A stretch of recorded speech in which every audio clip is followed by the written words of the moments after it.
Og mens nogle veteraner de klappede indenfor på Christiansborg, så har 2 andre veteraner taget opstilling udenfor. De har nemlig noget usædvanligt tilsluttet sig Fredsvagten, der i 11,5 år har markeret sin krigsmodstand foran Folketinget. Efter selv at have oplevet krigen i Afghanistan, så er de 2 veteraner i dag blevet glødende modstandere. Denne tirsdag blev dag 82 med fredsfanen i hånden. Skal den herhen foran? En gang troede både Brian Nielsen og Høgni Petersen på det arbejde, de udførte i forsvaret. I dag har de 2 veteraner skiftet holdning. Grunden til, at jeg har valgt at tilslutte mig herinde, det er fordi, at jeg ved, at der er en masse ting galt. Jeg føler, at jeg er blevet manipuleret og misbrugt til at tage i krig for Danmark. 27-årige Høgni Petersen var udsendt med hold 9 til Afghanistan. Selv var han flere gange heldig at redde sit liv, men så, hvordan krigen lemlæstede flere af hans gode kammerater. Hen over 14 dage, der sov jeg stort set ikke. Jeg spiste stort set ikke. Og så landede jeg så herhjemme i Danmark. I dag føler han, at ikke bare krigen var forkert, men at han blev lokket afsted på falske forudsætninger. Det NATO render rundt og laver ude i verden, det vi har været med til, det er som jeg ser det, basalt set terrorisme.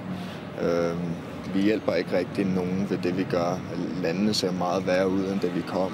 Som de første danske soldater har de 2 tilsluttet sig Fredsvagten, og selvom de i dag taler imod krigen, står de vagt i deres kampuniformer. Hvis du er imod krig, hvorfor optræder du så i uniform? Det er, fordi jeg synes, at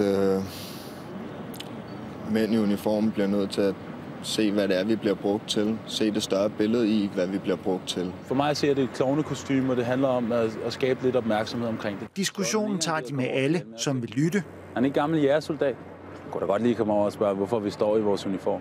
Forhenværende forsvarspolitiker Helge Adam Møller kommer helt tilfældigt over Slotspladsen denne eftermiddag. Jeg er også gammel soldat. Yes. Og hurtigt får diskussionen puls. Jeg er en af dem, der vil have det fint, hvis man støttede oprørerne noget mere. Inden i Syrien? Ja. Har du set, hvad der foregår derinde? Hvor meget bedre ser Libyen ud? Hvor meget bedre ser Afghanistan ud? Hvor meget bedre ser Irak ud i forhold til, da vi gik ind? Jeg spørger bare. Ja, og så siger du, at vi skal gå ind i Syrien, og fuck, det er fuldstændig op. Nej, helt ærligt. Vi bliver nødt til at holde op med det her. Det er jo en joke, altså. 2,5 millioner piger i skole i Afghanistan, hvor der for 12 år siden ikke gik nogen. I skole? I hvilken skole? Du ser det her? Ja, jeg er soldat. Jeg er blevet snydt til at tage i krig. Nej, det er du ikke. Jeg er blevet soldat i 40 år end dig. Så lad os, let me rephrase that. Jeg er ikke soldat. Jeg er en kriger. Jeg har lov til at have min mening, og den er diametralt modsat af min. Men det var interessant. Han ser verden, som jeg gjorde for halvt år til 1 år siden, eller sådan noget. Hærens operative kommando siger i dag til TV2-nyhederne, at soldaterne ikke må optræde i deres uniform, når ikke de er i tjeneste, men ønsker ikke at kommentere de 2 soldaters optræden. Så må de jo komme og tage den fra mig. Og de 2 tidligere soldater siger, at de vil stå fredsvagt, så længe der er behov for det.